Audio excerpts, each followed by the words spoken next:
15 years. That's how long I kept my head down and pushed through the grind. No shortcuts, no favors, no easy breaks, just steel-toed boots, sunrises that came too soon, and workdays that bent my back until it felt twice its age. I didn't complain, because I believed that's what a man does. Before we dive into this story, don't forget to hit that like button and subscribe to the channel.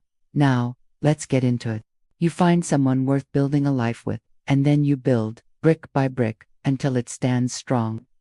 I met Claire in college, back when I was drowning in a double-loaded engineering schedule and living off caffeine and instant noodles. She studied education, always polished, always smiling.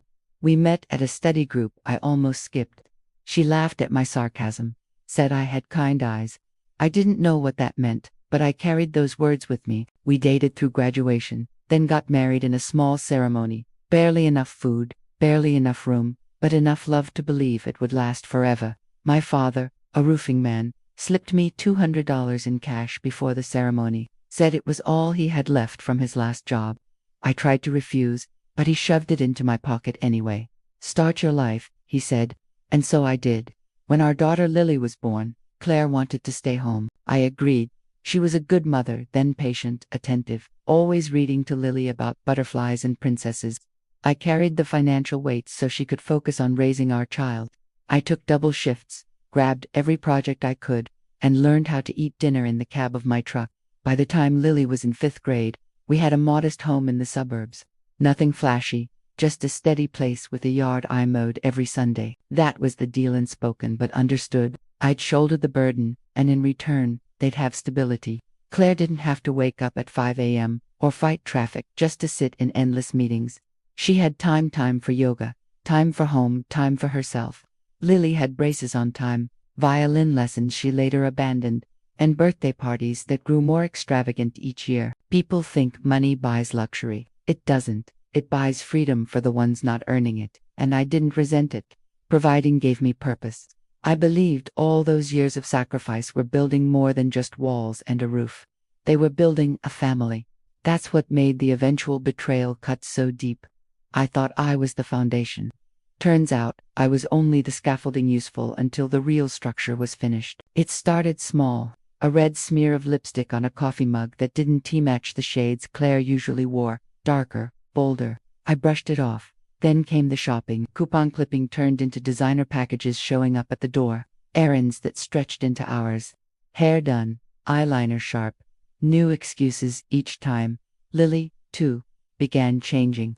Rolling her eyes, glued to her phone, doors closed, music loud enough to rattle the walls. Typical teen behavior, I told myself. Stress, phases, growing pains. I wasn't the type to pry, worked with numbers, contracts, schedules, not emotions. My focus was on landing a promotion that would finally give us breathing room, a future. But the unease grew. A perfume I'd never smelled before lingered on Claire's coat. When I asked, she had an answer ready.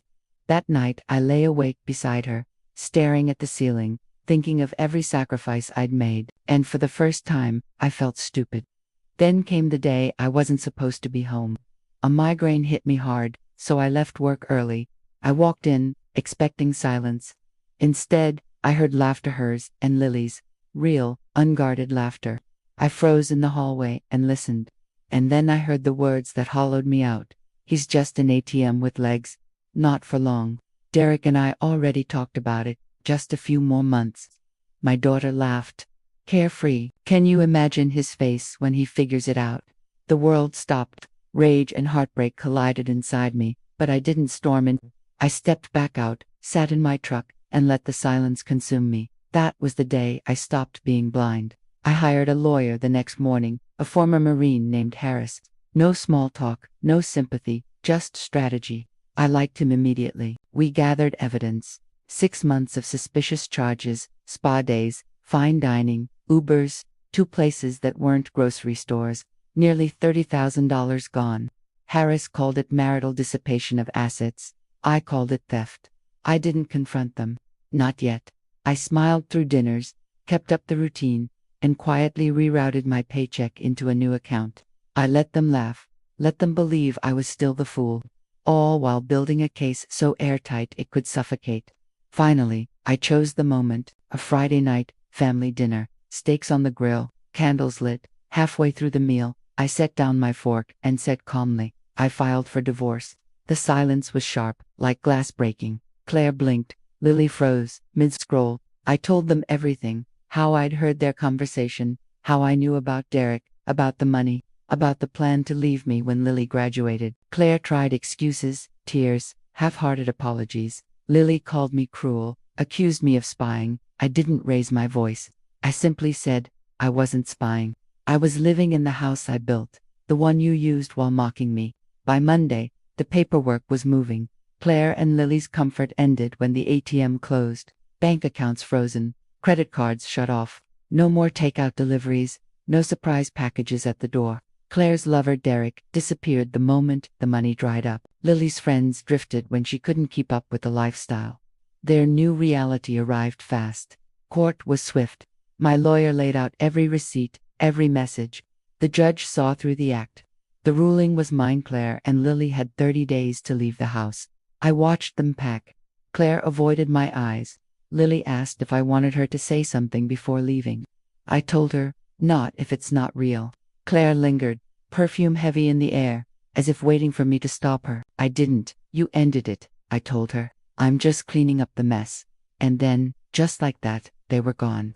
The house was quiet for the first time in years, not empty, peaceful. I reclaimed it, tore down Claire's vision boards and replaced them with tools, built myself a workbench, converted the guest room into a gym, adopted an old shepherd mix named Max, who didn't judge, didn't lie, and didn't ask for a dime. Claire tried to come back once, claiming she had no one else. I opened the door just enough to say one word, no.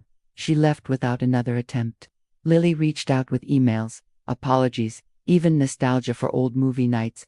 I read them, then deleted them. Choices carry weight. She made hers.